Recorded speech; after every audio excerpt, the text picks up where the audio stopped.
Today we're going to talk about, you could call it mental fitness for parents and childcare workers and anybody that deals with difficult kids. I think we really underestimate the mental load that gets put on us when we're dealing with these really intense, tough kids. And I think that it really needs to be addressed, and how we can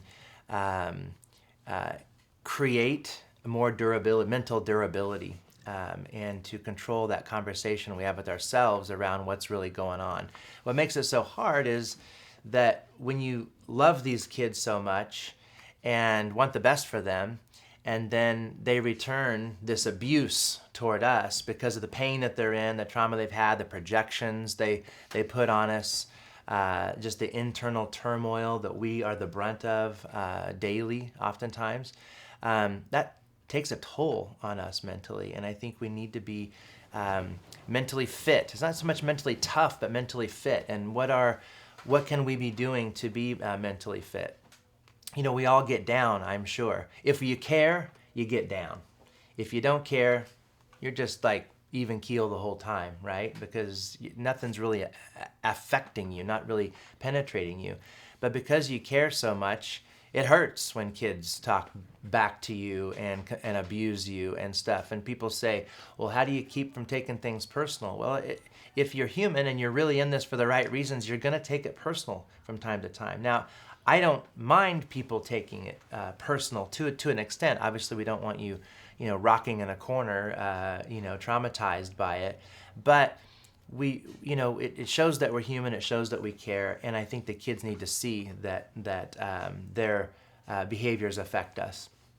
So we're going to talk about how to increase our mental fitness when our morale is down, our internal morale is down, or sort of the home morale is down.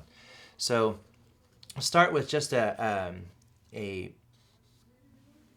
reality, a fact from a field of neuroscience, and that is the brain exerts control over the information it receives. Okay, so the brain has the ability to control the information that it receives. Now, it might seem counterintuitive that the information just comes to us, but in reality, if you slow things down, and from a neuroscientific perspective, there are a series of filters that information goes through before before we process it. And in that time, we have some choices and some things to do with that information. So if the info coming in is dissonant, through conscious awareness and intention, we can output resonance if we make that conscious choice. If we're consciously aware and we make the conscious choice, we can output resonance when dissonance is coming in. Does that make sense? So this all comes back down to sort of my central quote that you've heard many, many times. You've been here 10 years, you've heard it 1,000 times probably. And I think it's just central to what we do. When you're canoeing and it starts to rain, the next hour could be miserable or it could be wonderful. It has nothing to do with the weather. The solution is the conversation that you have with yourself. So for some people, they're canoeing, you're sitting in a bowl in the water. The last thing you want's incoming rain, right?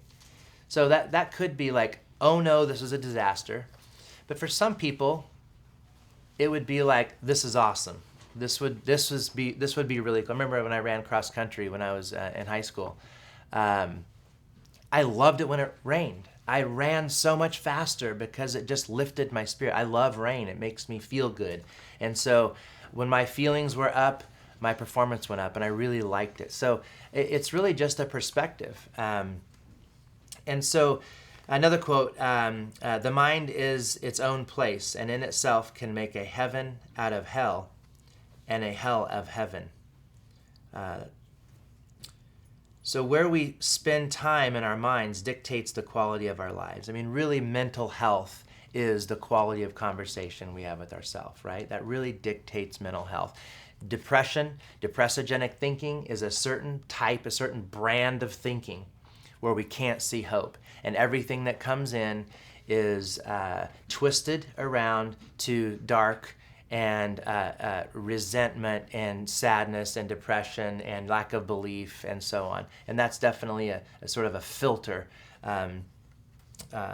Not reality, but a filter. You've heard, you're having conversations with some kids that are really depressed, and you say, yeah, but look at this, you could do this, or maybe you could go to school and you could have a good day. No, there's no way I could possibly have a good day. Thomas is a great example of that. No way I could do this. There's no way I can, and then they do. We see this when we're hiking and we take them out in the wilderness a lot. I can't do it. And slowly you work on and dissolving those limiting beliefs, and they begin to do it, and then they start to believe in themselves. And these kinds of thoughts create patterns that lead to either downward spirals of resentment, anger, bitterness, sadness, discouragement, or upward spirals of hope, pleasure, satisfaction, content, joy, creativity. And we control which way that it goes. As a man thinketh, so is he. So you've heard me say before that life is nothing more than a string of moments, just moments strung together. And each of these moments is neutral. It starts as neutral. And we have the power and the opportunity to infuse each of these moments with whatever kind of meaning that we can consciously infuse it with. But that takes conscious awareness and a strong sense of intentionality. We choose what we see. Opening our vision and seeing the plethora of choices and perspectives and options is at our fingertips at any given time. We choose what we don't see also. Remember the gorilla study? Called that famous study that talks about inattention blindness. So I have this on video. Some of you have seen it. There are, I believe it's 4 people with a black T-shirt on, 4 people with a white T-shirt on, and there are 2. No, there's a basketball. I believe I'm getting this right. There's a basketball, and they're in a circle. And the idea is when I hit play on the video, you have to count how many times the white team touches the ball. So they just start mingling around in a 8x8 space. They start mingling around and walking around in a circle and start passing the ball to each other lightly. And your job is to see how many times the white team touches the ball. So invariably, and I've played this with large audiences of hundreds of people, and I play it and I get numbers. I say how many times the white team touched the ball, and you get different numbers. People saw things differently, which is one piece of information too that people counted differently, and they're watching the same video. But that's really not the purpose of the study. At the end of it, I said, so everybody has their number, right? Now, what if I told you that during the course of them passing the ball, that a full-size person in a gorilla suit walks into the middle of the circle, does the moonwalk and a little jig, and then walks off right in the middle of this video. And everybody invariably, if they haven't heard of this study, says that did not happen. There's no way. I said, what if I told you that happened? They would say, then you would be crazy. I said, okay, now I'm going to play back the video and don't pay attention to the basketball. Just watch the people in the circle. And I hit it, and sure enough, right in the middle of them playing, a full-size guy in a gorilla comes to the middle of the circle, does the moonwalk, does a little dance, and walks off. And everybody's like, no way did that happen. And it's called inattentive blindness, which means that what you focus on, when you're focusing on one thing, you're not seeing what's right in front of your eyes. You're not seeing it because you're focused on a particular thing. So what possibility does that have in the work that we do? Where we focus becomes our reality, right? And what we focus on can consume us also. But again, if life is made up of moments and they're neutral, we can infuse those moments with what we want them to. So we have the ability, the opportunity to reset that focus at any given moment. At any given moment. So it seems like you're having a bad day with some kids or whatever, But at any given moment, you can shift your focus and you can start infusing different meaning to that. And this applies to your personal lives also, right? It applied to me when I'm laying in bed last night at 2 o'clock in the morning thinking about, one of the boys that we're struggling with. It applies to me also. And I start thinking about, okay, I got to start using some of my toolbox, and we'll get to what those tools are. And the reality is also that if we screw up that moment, if we infuse that moment with something dark that leads to downward spirals, and we start feeling ourselves go into a downward spiral of hopelessness and resentment and discouragement and anger, that we can reset it at any given moment. When we're off track of who we are and who we want to be, we can make that choice to either, beat ourselves up over it, ruminate about how bad I am at thinking positively or whatever, or we can begin to change that moment and get back on track and move into more of an upward spiral. And when we start controlling those moments with our focus, and I'll tell you how to do that in a second, when we start controlling the moments with our focus, then it leads to upward spirals. Barbara Fredrickson talks about the broaden and build theory, which we'll talk about more in another time. But it literally changes our physiology and our mentality. So, do we pretty much agree that what I've said has some basis in reality, that life is made up of moments and that we do get to exert some control over these moments? And if we mess up, we can reset them. And if we don't, then we can lead to downward spirals or upward spirals. A basic kind of principle, right? The key is how we do it. So it's a reality that we can do it, but the trick is how we do it. So we're going to talk about a toolbox of things that I've come up with over the years in working with really intense kids that also apply to your personal life. And as I have said, one of the greatest gifts in dealing with intense kids is it makes you a better person if you take it seriously. If you're good at working with really intense kids, you get to grow in ways that other people don't get to grow, because if we apply these principles in working with difficult kids, our lives get better. So the first one, very solid principle of Riverstones, and something that we start every meeting with, which is scanning for what's going well. Okay? So if what we focus on becomes our reality, and we focus on what's not going well, and in my early days of management, I thought I was a problem solver as a manager, right? I thought that was my primary role. I later came to realize that my primary role as a manager is to control mood and deliver skills, teach skills also. But first and foremost, it's to impact mood.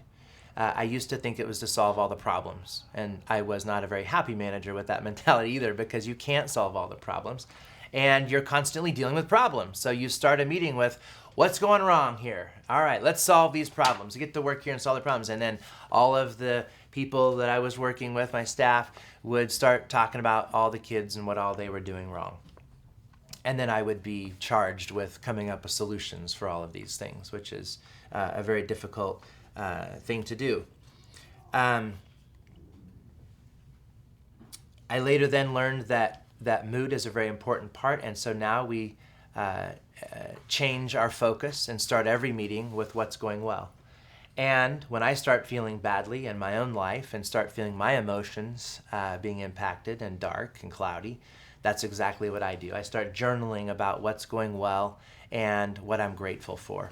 And it immediately, and there's science behind it that we'll talk about a little bit, there's science behind it that literally physiologically your body drops dopamine that gives you a lift and makes you more healthy when you start controlling these thoughts. So scanning the environment for what's going well.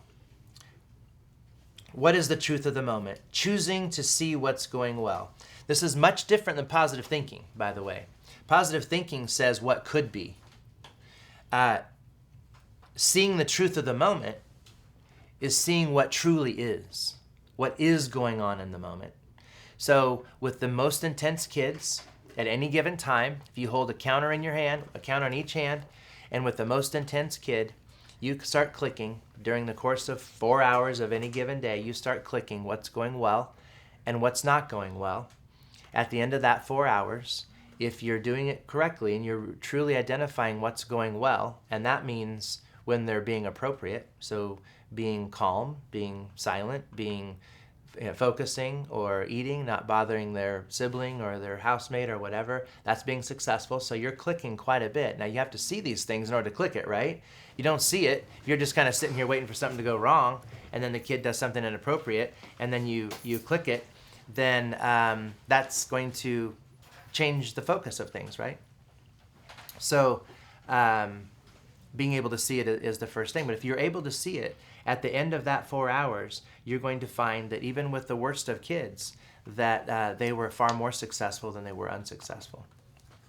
So, but it takes being able to see it, being able to pixelate and zoom in, and then take that next step of not just seeing what's going well, but then actually recognizing it and energizing the kid with what you see. And there are many ways, and in another training we'll talk about all the different ways that you can verbally energize kids for what you see. And in this process, those endorphins are released that change our mood, and it literally, there's science to show that it literally changes our vision.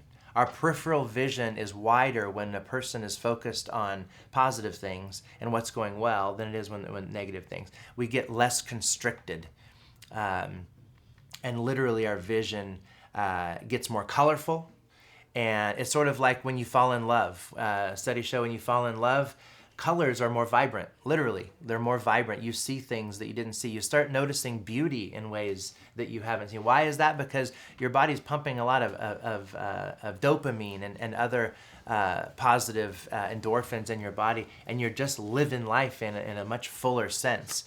And so falling in love is an example of this physiological effect when we are focused on the positive. And it also buffers against perseverating or ruminating. So it buffers against depressogenic thinking. So when we're focusing on what's going well, it's very difficult to be upset. And this is a buffer against depression and discouragement. So first tool in the toolbox, scanning for what's going well. Second one, our explanatory style. So this is work done by Martin Seligman, and it's focused on the science of what creates optimism and what creates pessimism. He talks about, in one of his books, he talks about a story about two salesmen that were sent to Africa, and this was in the early 1900s, to assess opportunities. It was a shoe company, to assess what opportunities were in Africa for this company that sells shoes. They sent two people there to research what the market opportunity was. They wired separate telegrams back to their companies. One of them said, "Situation hopeless. They don't wear shoes." What market is there for people who don't wear shoes? The other said, "Glorious opportunity. They don't have any shoes yet." Pure open market. Are they both true? Yeah. Well, guess what went on to happen? They moved in and sold a lot of shoes. The story of MetLife, I think, is very fascinating. Selling insurance is arguably one of the hardest sales jobs, probably. And MetLife put out some statistics, and they said that 1 in 10 sales pitches ends in a sale. 1 in 10. So you're 90% fail rate, right? So that takes a certain kind of person to keep going back when you're 90% fail rate, right? That's a 100 batting average, right? Am I right on that? It's not very good. You get pretty discouraged in most things in life if you're 90% fail rate. But yet there are people who do really well in sales and insurance. In the 80s, it was so bad that MetLife had to hire, or half of the new salespeople quit in the first year because they were discouraged, obviously. 1 in 5 stayed for 4 years. So they're losing $75 million in hiring costs alone per year. They started testing and I believe this is, if I recall my story correctly, that they hired Martin Seligman, and he said, test them for optimism and pessimism. Before you hire them, test them, see where they fall naturally on the scale of optimism and pessimism. The optimists were half as likely to quit as the pessimist. So then they started only hiring optimists despite intelligence and ignored other company standards of hire. So they used to use intelligence as something to hire. So they could do a lot of pre-employment testing. And they started hiring optimists despite their intelligence. The result was, within just 3 years, the market share increased by 50%. Whenever you can increase market share by 50%, you're dominating. It's insane. So the explanatory style predicts a lot of things, but when I say explanatory style, how we're explaining things that we experience and how we explain failure to ourselves. It affects athletic performance also. It affects even the success rate of recovery from coronary bypass. I read one study that said that whenever there was a 50-50 chance of whether a person would survive a very high-risk surgery, that the surgeon would ask the person, what is your hope level? A series of questions that sort of assessed their hope. And if they felt discouraged that it probably wouldn't work, he wouldn't do the surgery, or she wouldn't do the surgery, because their belief in what was going to happen could significantly impact the result of it. So let's talk about that explanatory style a little bit. I call this the anatomy of optimism and pessimism. The first thing is permanence, which is the sense of time. Are my problems permanent or are they temporary? If you think of your problems as permanent or temporary, has a huge effect on your optimism or pessimism. Obviously, if you think that they're permanent, you have a lot less hope, and that's going to significantly increase your pessimism. The belief that problems are permanent and are not going away are people who give up really easily and are very pessimistic. Language such as always and never, rather than sometimes or lately, has a lot to do with your sense. When you hear somebody say always and never, number one, it probably means that they're triggered and they're talking out of some sort of wound. Always and never rarely exist, but it's indicates their thought process. The other one is so permanence of time, permanent or temporary. The other one is pervasive, space. Is it all-encompassing and catastrophic, or are my problems specific and local? Or are they huge and universal? Okay, so this is what we call catastrophizing. Somebody that says, I've lost my job, so therefore my whole life is doomed, right? So losing your job is temporary. You can get another job, and my whole life is doomed makes it pervasive. It's larger than just losing a job. You still have a family, you still have kids, you still have health, but the pervasiveness. So permanent and pervasive are key ways to keep in mind when you're trying to understand optimism. So a hopeful conversation with yourself is misfortunes are temporary and have specific causes. So misfortunes are temporary and have specific causes. A despairing conversation is misfortunes are permanent and they're all-encompassing, and it's a total disaster. It's a total catastrophe.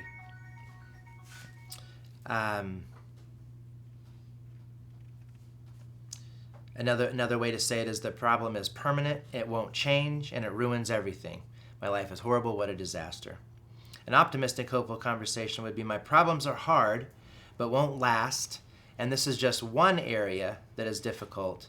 Other areas are still okay. I remember a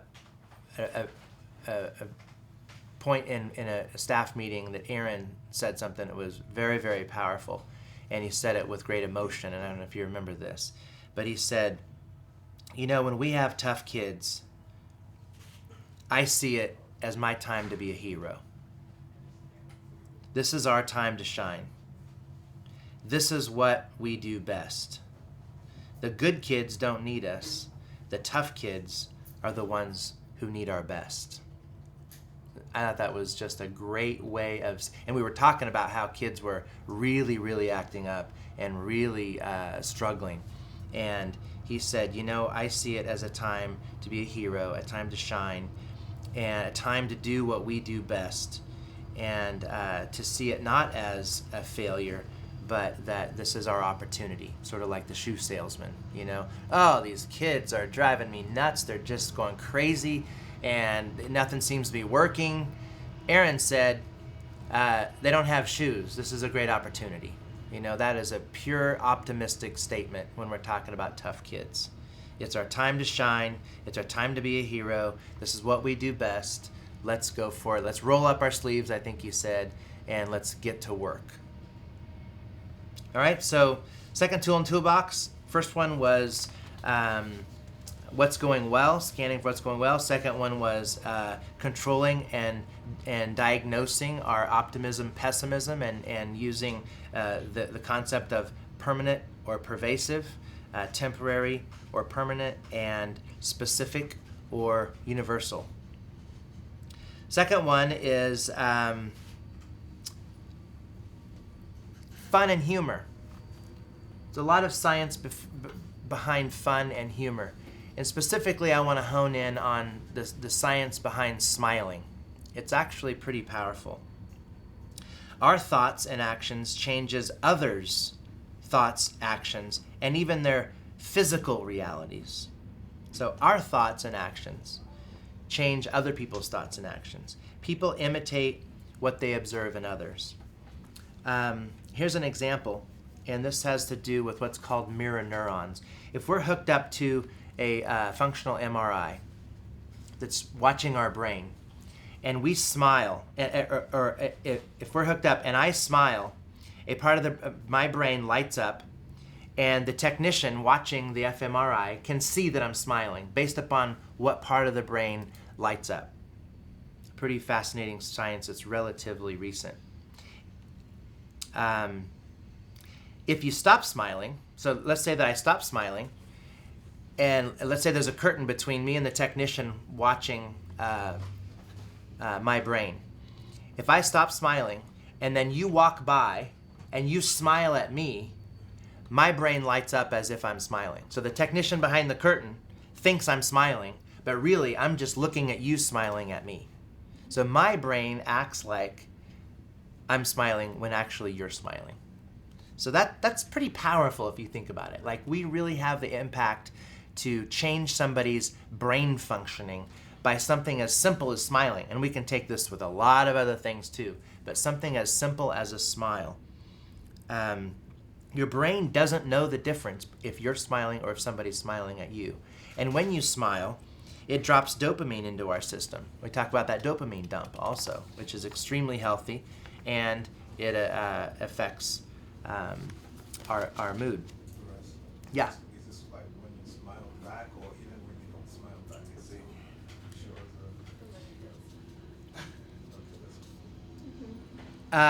So the question is, what is the question? If you smile back, even if you don't smile, yes.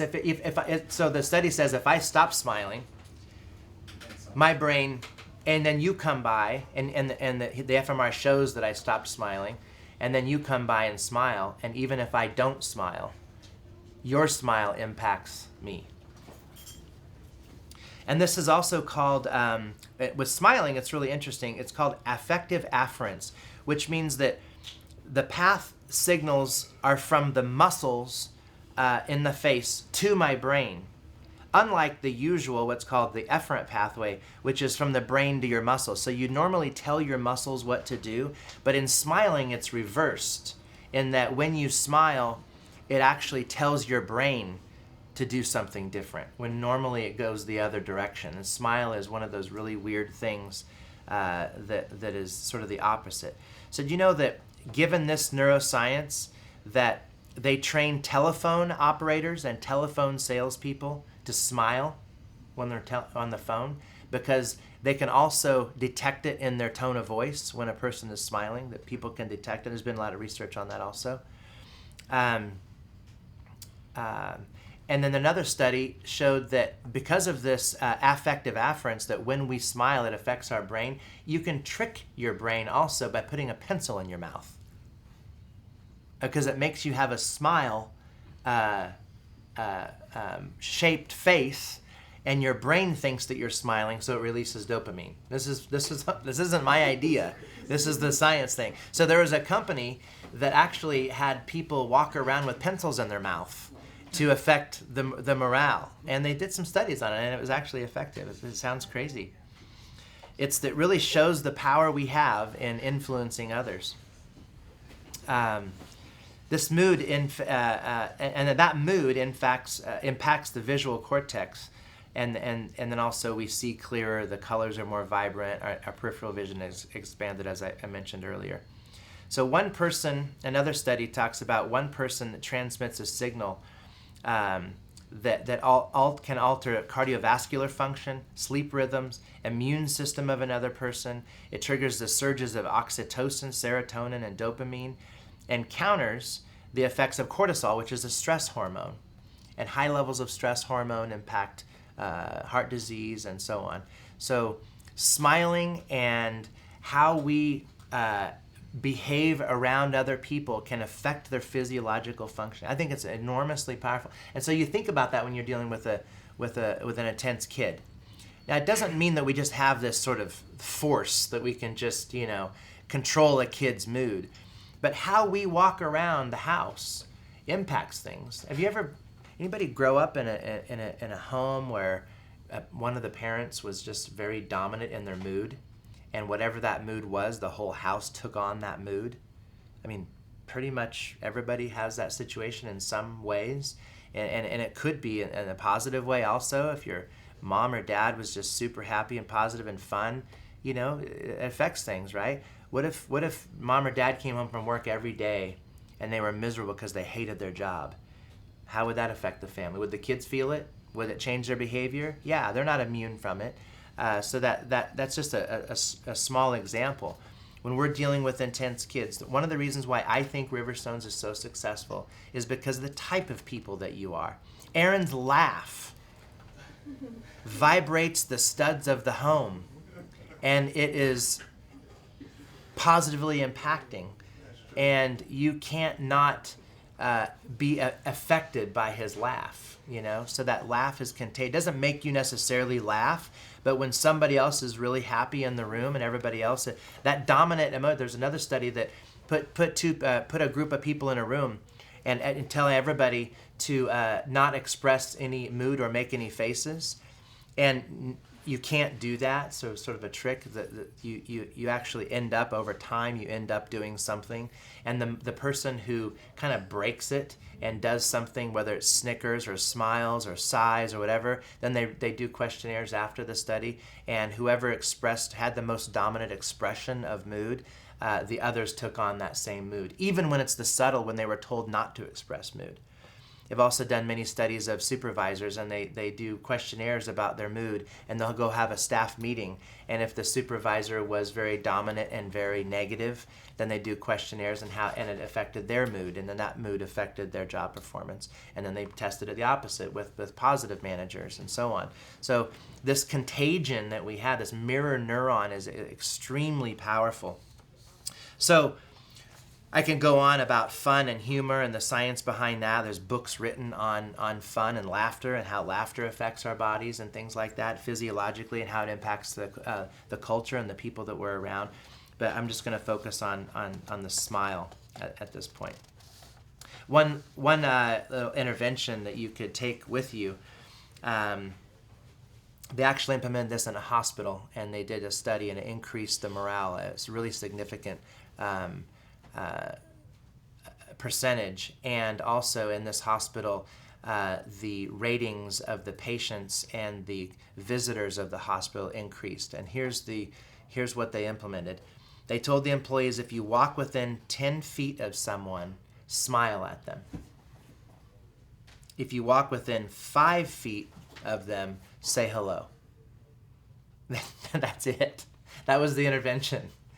And that impacted the morale of the whole hospital and the ratings of the patients and their families. The smiling is extremely impacting, and saying hello when you get close to somebody has a significant effect. So the toolbox that we use here is deep, and it has a lot in it, but I'm just focusing on this 3 or 4 today. So I'll leave you with this. This is an old Native American tale. Many of you might have heard it. One evening, an old Cherokee told his grandson about a battle that goes on inside people. He said, "My son, the battle is between 2 wolves inside us all.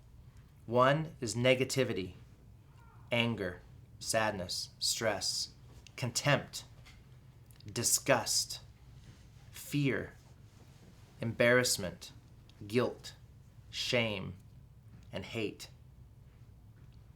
The other is positivity, joy, gratitude, serenity, interest, hope, pride, amusement, inspiration, awe, and above all, love."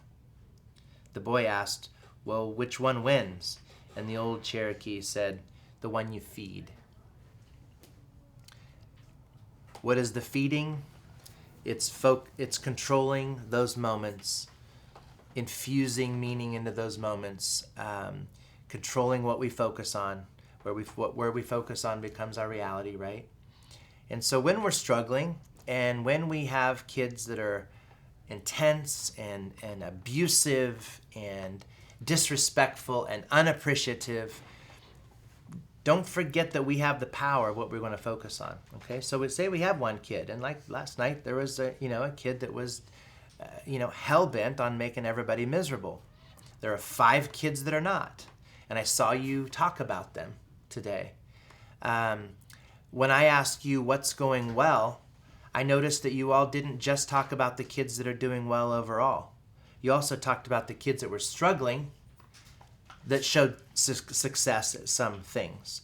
So Johnny was very optimistic and was scanning for success when he mentioned that Thomas has been refusing to go to school. This is Thursday, so 3 days out of the week he's refused to go to school.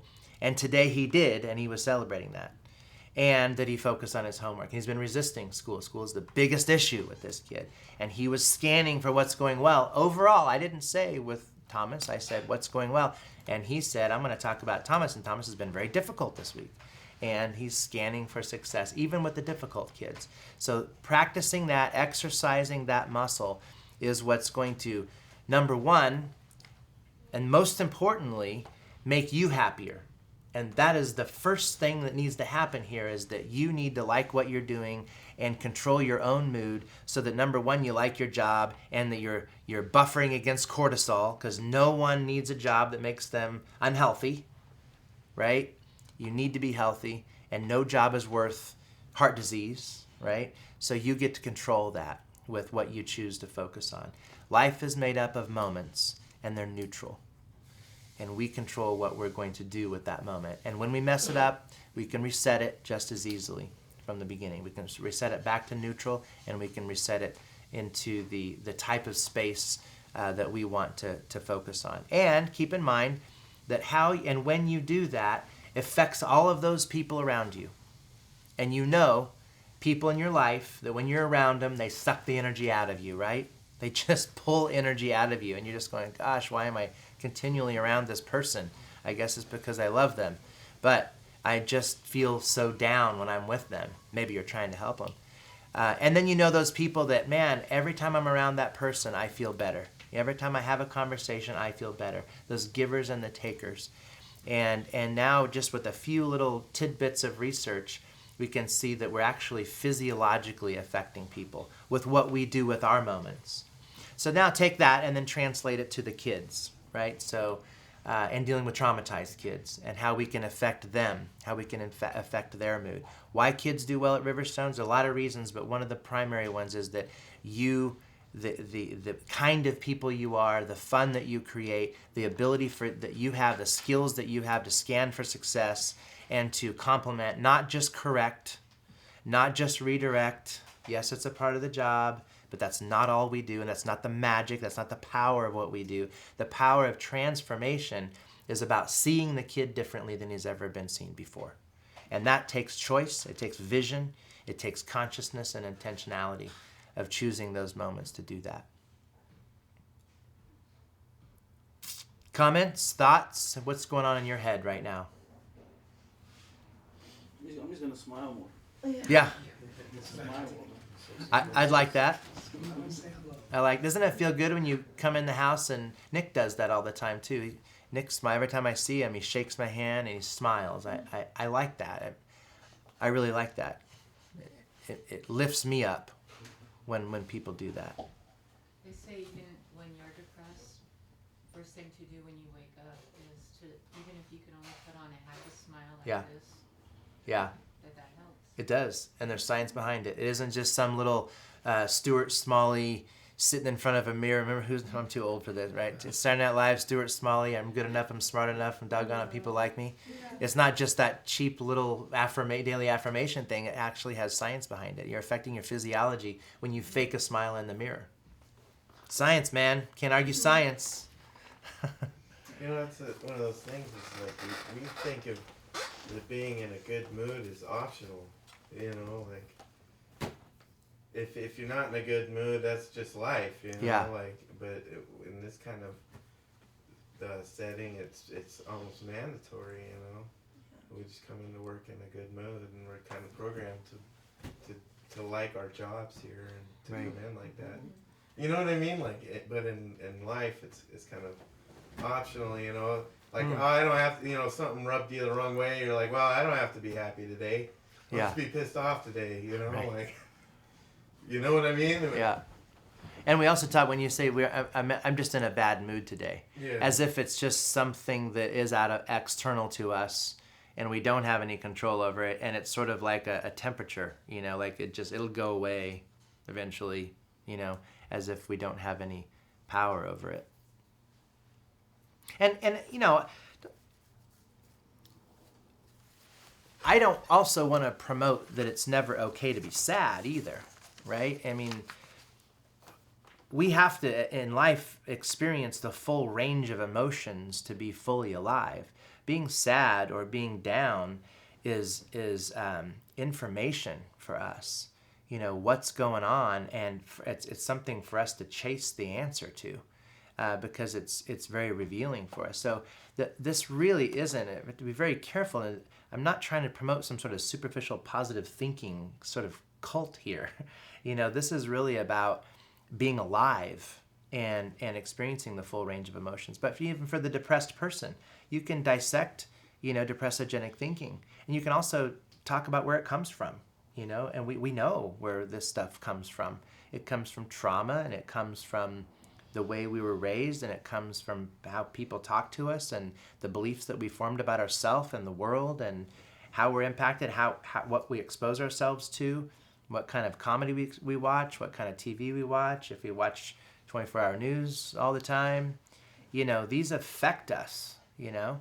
I'm not saying you can't do those things and not be happy or anything, but we have to certainly be really mentally fit.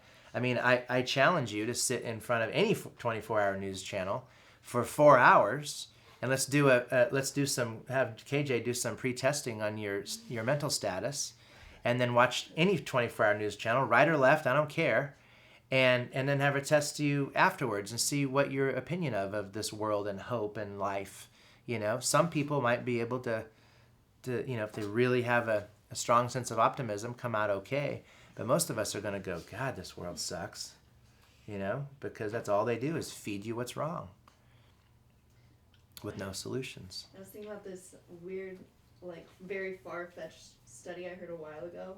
It's probably used more like a philosophical sense. But this scientist took, like, water droplets, and then he exposed them to either, like, a set of them to, like, hate, anger, like, ugliness, like, just words, or, like, you know what I'm talking about? And then he, the other set he exposed to, like, happiness and, you know, joy and excitement and love and caring, and then they let them crystallize.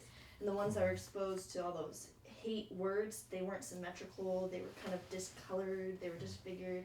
The ones that are exposed to like love and caring were perfect, symmetrical, snowflake type things. And so they're saying if our body is how much percent water, you know, how does the hate and love affect our just the water that's running in and out of us constantly. So, Yeah. but that was I am familiar with that study, and I think even if that's used as a metaphor, that's you know, it would be helpful. Mm-hmm. But I also think that we have no clue about how much that this stuff affects us physiologically. Also, well, we know, you know, there's some things about trauma and how that affects health and stuff like that. But I think that we're not even close to finding what's really going on with us Right. like that. I also want to add Yeah. like something that I like started doing. So during summer when I used to work like way more shifts, I started like getting a little down. So I started like writing like what I was going really well and like what I can improve on, and like made me really like take the job more seriously and like made me more happy because like I see what I'm doing and like before going in I was very like, oh, I want to be nice to this kid, like, or be better with this one, and like I don't know, it just affected me in a really good way. Right. And I thought it was something that like I could share and like maybe you could all try too. Yeah. Helped me a lot. And that's taking charge and making some conscious intention to controlling what you're focusing on and not seeing it as passive.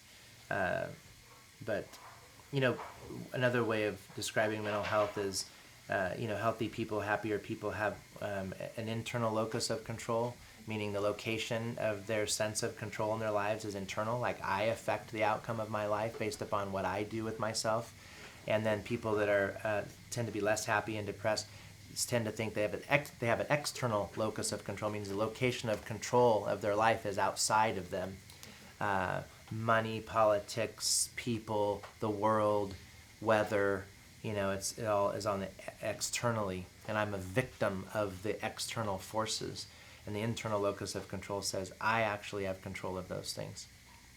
So, again, this isn't to say that we don't have real problems and real sadness and real discouragement.